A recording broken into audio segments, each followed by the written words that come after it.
Si vous voulez arrêter les combats en Ukraine, cessez de fournir des armes.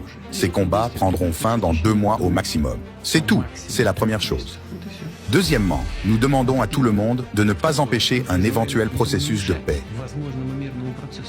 Il ne faut pas inventer des choses et se faire une opinion sur la Russie à partir de ces inventions. Il ne faut pas se faire l'image de la Russie comme un ennemi. Vous avez imaginé que la Russie voulait attaquer l'OTAN. Avez-vous perdu la tête? Êtes-vous stupide comme cette table? Qui a eu cette idée? C'est des conneries. Vous comprenez? Des conneries. L'ancien président américain Donald Trump, qui cherche à retourner à la Maison-Blanche, envisagerait la possibilité de conclure un accord avec Vladimir Poutine, qui empêcherait l'Ukraine de devenir membre de l'OTAN en échange de la fin de la guerre. Selon le quotidien Politico, citant des sources officielles proches des discussions au sein du cercle restreint de Donald Trump, le plan inclurait l'arrêt de l'expansion de l'OTAN vers l'Est, bloquant l'adhésion future possible de l'Ukraine ainsi que de la Géorgie. Dans le cadre de cet accord supposé, l'ex-président, qui a menacé à plusieurs reprises de retirer les États-Unis de l'Alliance occidentale de défense, négocierait la quantité de territoire ukrainien que Moscou pourrait conserver. Le candidat républicain a précédemment déclaré qu'il pouvait mettre fin rapidement au conflit qui dure depuis 2 ans et demi s'il remportait les élections de novembre. Pendant ce temps, en réponse aux commentaires de Trump, un proche conseiller de Volodymyr Zelensky a déclaré mardi que l'Ukraine n'était pas prête à négocier avec la Russie et que le pays ne cherchait qu'à assurer une paix juste.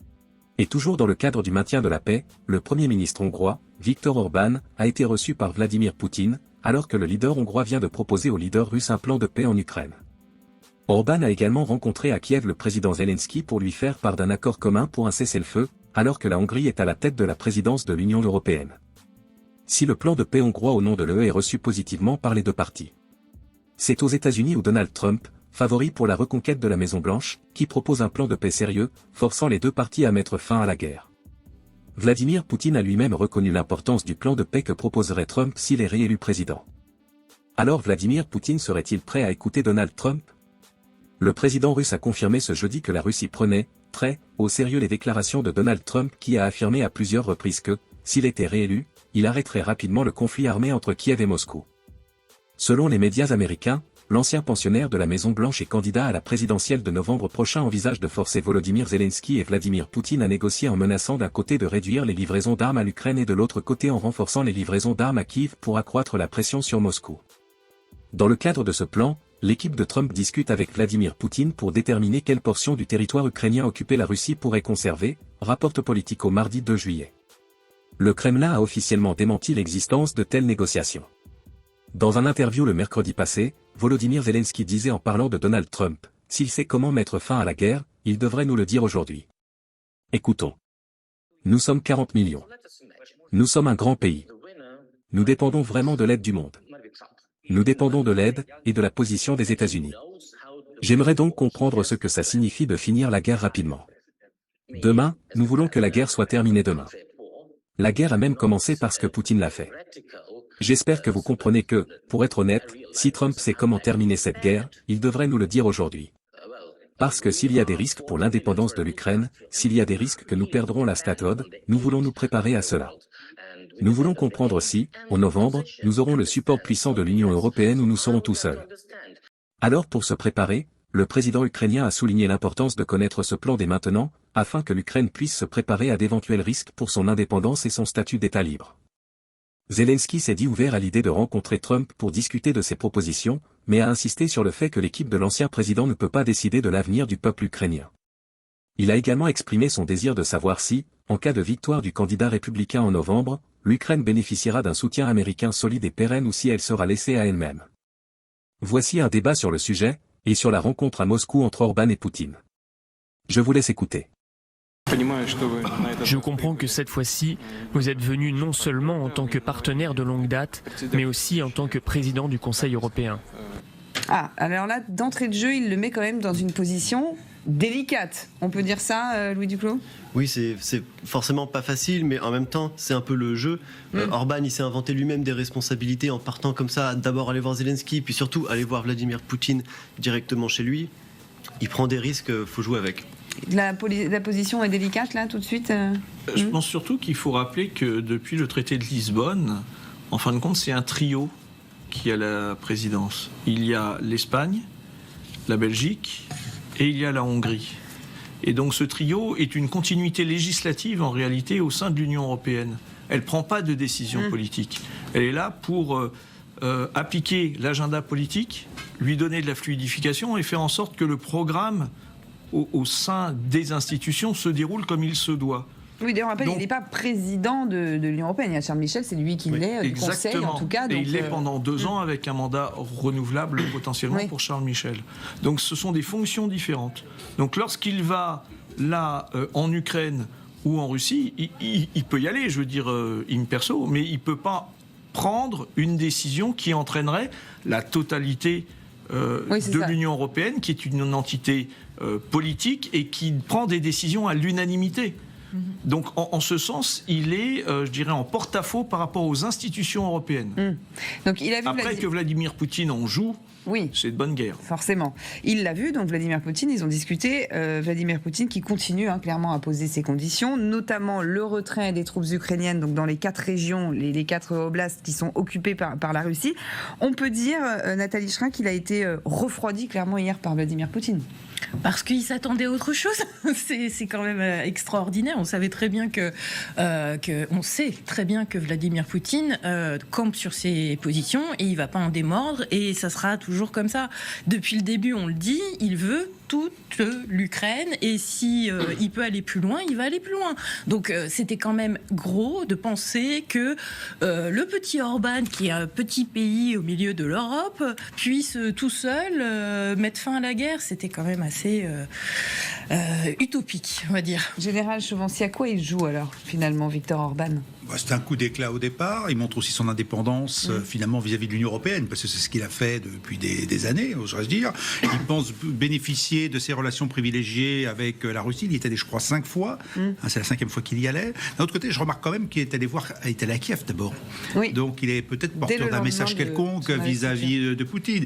Maintenant, ça c'est l'aspect, je dirais, côté Orban. Maintenant, du côté Poutine, effectivement, il profite de la situation. Et puis quand même, sur le terrain, à la date d'aujourd'hui, et au niveau international, hors Union européenne, hors États-Unis, Poutine est en situation de force, quoi qu'on puisse en dire à la date d'aujourd'hui. Alors si Orban croyait qu'il pouvait apporter quelque chose, bon, il a tenté quelque chose, on ne sait pas quoi exactement, ça n'aura pas beaucoup de débouchés, parce que pour l'instant, Poutine est dans une position de force relative, mais elle est là. Donc militairement, géopolitiquement, donc un coup d'épée dans l'eau. Louis Duclos, personne ne peut faire plier Vladimir Poutine, clairement. On le voit bien, on est très, très loin d'un processus de paix quand même. Il y a bien quelqu'un qui pourrait, c'est Xi Jinping en Chine, je pense, mais qui en a clairement pas l'envie. Mais pour ce qui est de la guerre en Ukraine, non. Pour faire plier Poutine, il faudra le faire plier militairement. L'Ukraine n'en a pas la capacité actuellement, elle n'a pas les armements pour, n'a pas, je pense, le nombre de soldats pour également. Donc Vladimir Poutine a vraiment pas toutes les cartes en main, mais en tout cas il a un très bon jeu. Il sait qu'il est en position de force et justement il utilise cette position de force pour s'assurer que toutes les éventuelles négociations de paix seront faites en sa faveur. Donc on a entendu tout à l'heure Vladimir Poutine qui tout de suite donc a joué en effet sur le jeu en disant voilà, moi vous venez me voir, pour moi c'est la parole de l'Union européenne. Et suite à cet échange, il y a une conférence de presse. On va écouter Viktor Orban, là aussi je pense qu'il s'est rendu compte en tout cas de quelque chose. Écoutez. J'ai constaté que les positions sont très éloignées.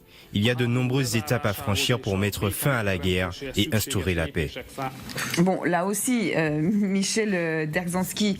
Donc là, on voit, les discussions sont très éloignées. Bon, on n'avait pas attendu Viktor Orban pour comprendre quand même qu'on était très loin entre l'Ukraine et la Russie. C'est-à-dire que moi, ce que je trouve d'intéressant, c'est qu'il fait un constat qui était préliminaire à sa venue, donc il connaît, je dirais, le résultat, et que là, il est obligé de rester dans ses fonctions, il ne peut pas aller au-delà. Donc il ne peut que constater qu'effectivement, la Russie a un projet de paix qui n'est pas celui, naturellement, de l'Ukraine, qui a un antagonisme complet, et que là, il ne peut pas aller plus loin, parce que ses fonctions l'interdisent d'aller plus loin.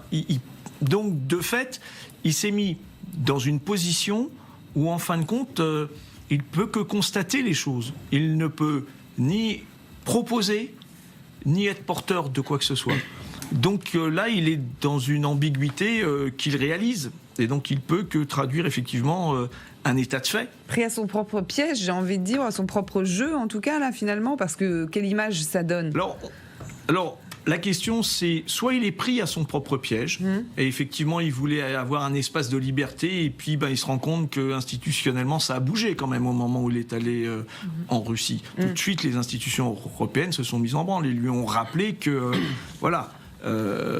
cette position institutionnelle qu'il prenait n'était pas celle qui lui était conférée. Et puis ensuite, je pense pas qu'il a été surpris par la position du président russe. Je pense qu'il la connaît, la position du président russe. Peut-être qu'il s'attendait à ce qu'il lui dise avec plus de douceur, c'est-à-dire une réaffirmation peut-être différente. Parce que là, quelque part, Vladimir Poutine le ridiculise. C'est-à-dire qu'en fin de compte, non seulement il est pris entre le marteau et l'enclume, si je peux m'exprimer ainsi, c'est-à-dire qu'il est pris entre ses responsabilités de l'Union européenne avec des prérequis qu'il ne peut pas avancer, et d'un côté, et de l'autre côté, il a un interlocuteur qui lui dit moi, ma deadline, c'est celle-là, et mes prérogatives en tant que président russe, si demain on devait aller vers une feuille de route, ce serait celle-ci. Parce que ni l'Union européenne, ni Volodymyr Zelensky n'ont vu clairement d'un bon œil ce déplacement. Ils l'ont fait savoir. Oui, bien sûr. On n'était pas très très contents, ça c'est sûr. Et je comprends pas très bien ce qu'il a voulu faire, parce qu'il savait très bien que Vladimir Poutine avait ces positions-là, qu'il allait de toute manière les réitérer. Il est un peu tourné en ridicule. Enfin, pour ma part, moi ce que j'en vois, c'est que vraiment il s'imaginait quoi, qu'il allait être pris au sérieux par la Russie. On sait très bien que la Russie, tous les pays satellites, pour eux, c'est un précaré, c'est à eux. Parce qu'il y a la Slovaquie aussi qui a soutenu cette démarche avec le Premier ministre qui a été blessé il y a quelques semaines et qui a dit que s'il le pouvait, il serait venu aussi avec Viktor Orban. Pour tous les pays de l'ex-Union soviétique savent très bien ce qu'est la Russie. Donc c'est pas... Moi, ça m'étonne qu'il ait pu penser une minute qu'il aurait pu avoir ne serait-ce qu'un début d'influence sur Vladimir Poutine. Ça me paraît complètement ahurissant. Je sais pas vous, l'Union européenne, Zelensky, donc ils se sont exprimés quand même autour de cette venue. Et puis il y a aussi l'OTAN, avec la voix du secrétaire général de l'OTAN. D'ailleurs, il y a un sommet de l'OTAN qui est prévu à Washington la semaine prochaine. Alors, est-ce qu'il va devoir rendre des comptes ? Eh bien, écoutez. La Hongrie nous a informés de cette prochaine visite et je m'attends à ce que Viktor Orban, lorsqu'il sera à Washington pour le sommet de l'OTAN la semaine prochaine, ait l'occasion de discuter et d'aborder les discussions qu'il a eues à Moscou. C'est quelque chose qui se produit régulièrement. Louis Duclos, on sent qu'en plus ça l'a mis dans une position encore une fois délicate et il va devoir rendre des comptes. Bien sûr, là tous les alliés regardent dans sa direction. Pourquoi tu as fait ça ? Pourquoi tu es allé sans même nous prévenir ? Donc au niveau de l'Union européenne, c'est très compliqué, justement pour la présidence hongroise de l'Union européenne en ce moment pendant 6 mois, et également au niveau de l'OTAN, parce que l'OTAN a quand même un certain nombre de secrets que la Hongrie sait, puisque la Hongrie est membre de l'OTAN. Donc il faut aussi s'assurer que Viktor Orban ne fasse pas un peu double jeu avec Vladimir Poutine. Au sommet de l'OTAN, qu'est-ce qui peut se passer justement à ce sujet la semaine prochaine à Washington ? Alors, c'est difficile à dire. De toute façon, c'est une mise au clair de l'ensemble. Il ne peut pas être sanctionné de toute façon. Non, mais moi, je crois que je voudrais surtout revenir sur le caractère, je dirais, particulier de la période que, l'Ukraine vit aujourd'hui. Nous sommes dans les 6 mois, deuxième semestre 2024. Deuxième semestre 2024, on a un plus ou moins pro-russe qui est à la tête de l'Union européenne. On a aussi des élections aux États-Unis qui arrivent en novembre. On a aussi l'annonce de tous les équipements qui devraient arriver en Ukraine. On a une difficulté militaire du côté ukrainien face à une poussée russe. Il y a tout un contexte, et puis il y a des déclarations depuis un mois, aussi bien du côté de Poutine que du côté de Zelensky, sur quand même peut-être que si on cherchait une solution. Alors, quand je ne sais pas une solution, d'un côté on dit qu'on veut tout prendre, de l'autre côté on dit il faut peut-être arrêter un petit peu. Il y a des doutes aujourd'hui. Nous sommes dans la période de semestre du doute. Et finalement, c'est un ensemble qui rend la force un petit peu à Poutine dans cette affaire-là. Alors maintenant, je dirais ce que j'ai dit tout à l'heure. Il y a la parole officielle, dont on a quelques mots, et puis tout ce qui a pu se dire en officieux. Donc moi je crois quand même que peut-être des messages ont été portés venant de Zelensky par l'intermédiaire d'Orban qui ne seront pas rendus publics parce qu'on est peut-être dans des discussions très informelles, comme très quoi, officieuses. Par exemple peut-être une sortie de crise à un moment donné parce que tout ce qui a été dit par le président Zelensky depuis des mois, depuis 3 mois, on voit bien que l'armée ukrainienne souffre et que l'Ukraine souffre. On voit bien aussi que Poutine, lui, il a une position très martiale parce qu'il gagne sur le terrain aujourd'hui, mais il doit quand même même se rendre compte qu'il va peut-être pas conquérir tout ce qu'il souhaite conquérir. Il souffre et il est bloqué dans certains endroits. En tout cas, donc on est sur une expression publique qui est nécessaire en temps de guerre. Et puis il y a tout ce qui doit se faire en discret, simplement pour ménager les susceptibilités, trouver des points d'accord ou de désaccord et voir s'il y a une solution. Moi je crois un petit peu en ça à deux niveaux, mais c'est normal dans toutes les guerres. Même pendant la Deuxième Guerre mondiale, il y avait quand même des échanges très discrets entre les Alliés et l'Allemagne. Là c'est un petit peu pareil, maintenant on ne sait pas ce qui va en sortir. Mais sur la finalité, Michel Dzerzhinsky, est-ce qu'il peut y avoir une autre finalité que celle que veut de toute façon Vladimir Poutine? Encore une fois, peut-il plier, renoncer à certaines choses quand il a parlé de toutes ces conditions, notamment donc, que les Ukrainiens se retirent des 4 régions qui sont occupées, quand il parlait en effet de démilitarisation, de dénazification, toutes ces conditions, on voit mal Vladimir Poutine revenir en arrière à un moment. Je pense qu'aujourd'hui, comme le disait le général, le terrain commande, si je peux m'exprimer ainsi, et qu'aujourd'hui on voit bien que sur le terrain, la Russie est prépondérante. Souffre, c'est sûr. Et, elle souffre quand même, on le voit. Oui, mais elle garde son avantage aujourd'hui. Minime, mais elle garde son avantage. Et vous avez entendu la description aujourd'hui de la souffrance de l'Ukraine, de ses difficultés à faire face sur le terrain. Donc, tant qu'il y aura, cette photographie, il n'y aura pas un renoncement de la Russie. Il y aura un renoncement de la Russie que si demain, il y avait des acquisitions territoriales dans l'autre sens, de l'Ukraine vers la Russie, voire un effondrement interne de la Russie. Enfin, on peut imaginer tous les scénarios. On peut placer les différents scénarios. Mais aujourd'hui, tant que la Russie est en force, qu'elle ne recule pas, qu'elle maintient territorialement ses acquisitions, voire qu'elle met ici un biais ou là sur les 1200 km de front, il n'y a pas de raison qu'il s'infléchisse politiquement. L'inflexion politique, elle pourra venir après de l'extérieur. Et là, on ne sait pas ce qui va se passer dans les 6 mois. Ou plutôt, ce qu'on commence à se dessiner, là, dans le Wall Street Journal, il y avait un article intéressant à propos de l'OTAN, qui disait que l'OTAN était en train d'anticiper une élection future de Donald Trump, et donc de consolider les relations entre l'OTAN et l'Ukraine, de façon à ce que militairement, il y ait une continuité, un acheminement logistique, stratégique, etc. Donc, ce que Donald Trump a encore affirmé, d'ailleurs, pendant les débats, que s'il était élu, ce serait fini très rapidement. D'un côté, on a des acquis territoriaux qui sont figés pour l'instant, que de l'autre côté, il y a des intentions de soutien affirmées, mais que oui, en l'état aujourd'hui, on ne peut pas dire que la Russie a gagné ni qu'elle a perdu, mais il n'y a aucune raison stratégique à ce qu'aujourd'hui il recule, aucun infléchissement. Alors, figé, mais sachant que ça peut bouger, notamment, et on va y venir d'ici quelques minutes, mais avec tous les systèmes de défense peut-être aériens qu'il peut y avoir, les livraisons des F-16 qui peuvent quand même faire basculer la guerre. Est-ce qu'à ce moment-là, Louis Duclos, si à un moment ça bascule, là on pourrait discuter avec Poutine? Est-ce que franchement vous y croyez? Forcément, de toute façon, d'éventuelles négociations de paix dépendent totalement du rapport de force sur le terrain. Donc, si vraiment le rapport de force change et que c'est l'Ukraine qui est en train de gagner, qui est en train de récupérer du terrain, et l'armée russe qui s'effondre, là, forcément, Poutine, il n'aurait pas le choix. Mais vous pensez vraiment, parce que c'est vrai que quand on le voit et on le décrit, nous aussi, avec nos yeux d'occidentaux, on a l'impression que c'est quelqu'un qui veut aller jusqu'au bout, malgré tout. Même si, en fait, les Russes se font massacrer sur le terrain et qu'il n'y en a plus pour aller sur le terrain. Ouais, on a vraiment quand même cette impression-là. Il est dans une fuite en avant, ça c'est sûr. Il va aller jusqu'au bout, mais de toute façon, il est aussi, je pense que c'est quelqu'un qui est réaliste. C'est qu'il donne des termes qui sont impossibles et qui sont inacceptables à l'heure actuelle pour l'Ukraine, mais parce qu'il sait qu'il peut les demander. Mais si demain la Russie est en train de perdre la guerre réellement, il sera obligé de revoir ses termes. Mais après, pour en arriver jusque-là, honnêtement, je n'imagine pas ce scénario dans un futur proche. Mais c'est là où peut-être, quand même, Viktor Orban, qui malgré tout parle avec Vladimir Poutine, il a aussi des discussions et il fait partie, en effet, de l'Union européenne. Est-ce que c'est peut-être là, dans ces moments-là, où il essaye justement de commencer à être pressenti pour être le faiseur de paix quand il va en avoir besoin d'un faiseur de paix? Moi, j'ai du mal à croire qu'encore une fois, un pays ex-soviétique soit pris au sérieux par la Russie.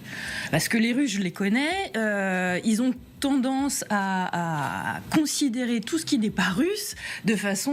oui, mais à un moment, il faut parler avec quelqu'un. Peut-être qu'ils seront plus enclins à parler avec justement les anciens membres ou les anciens États membres de l'URSS que... Il ne veut pas discuter, lui. Tout ce qu'il veut, c'est l'Ukraine et il veut aller le plus loin possible. De toute manière, là, ce qu'on est en train de faire, c'est de lui permettre d'aller le plus loin possible. Tant que les Ukrainiens n'ont pas les armes suffisantes, et c'est ce qu'ils demandent, moi ce que j'ai de retour du terrain, c'est que ils ont quand même les hommes. Il n'y a pas trop de difficultés à trouver les hommes, mais surtout c'est l'armement qui leur manque. Donc c'est ça qu'il nous faut maintenant pour pouvoir retourner la vapeur. C'est vraiment ça qu'ils demandent. Ils demandent pas ni du personnel sur place, ni quoi que ce soit. Ils veulent juste avoir les moyens de taper la Russie pour qu'elle arrête de grignoter notre territoire. Et c'est tout. C'est tout ce qu'on demande.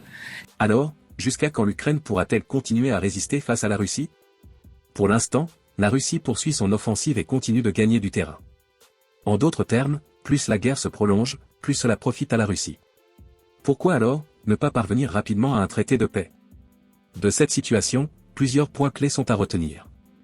1. Initiative de paix hongroise. Viktor Orban, en tant que Premier ministre de la Hongrie et président de l'Union européenne, joue un rôle diplomatique crucial en proposant un plan de paix en Ukraine et en rencontrant à la fois Vladimir Poutine et Volodymyr Zelensky pour négocier un cessez-le-feu. 2. Réceptivité des parties en conflit. La possibilité que le plan de paix hongrois soit accueilli favorablement par les deux parties indique un potentiel pour des avancées diplomatiques, bien que les obstacles et les désaccords persistent. 3. Rôle des États-Unis. Donald Trump, favori pour les prochaines élections présidentielles américaines, propose également un plan de paix sérieux. La reconnaissance de ce plan par Vladimir Poutine souligne l'influence que la politique américaine pourrait avoir sur le conflit. 4. Contexte international. La situation met en lumière le rôle des grandes puissances et des institutions internationales dans la recherche de solutions pacifiques. Le leadership de l'UE, incarné par la Hongrie, et les États-Unis jouent des rôles déterminants dans les efforts de résolution du conflit. 5. Dynamique du conflit. Les tensions demeurent élevées, notamment avec les mouvements militaires à la frontière biélorusse et les implications potentielles d'une escalade du conflit. Les initiatives de paix sont essentielles mais doivent surmonter des défis complexes et des intérêts divergents. Qu'en pensez-vous? L'Ukraine devrait-elle chercher à conclure rapidement un traité de paix pour mettre fin au conflit, ou continuer à résister face à la Russie malgré les difficultés? Partagez vos avis dans les commentaires. À très bientôt.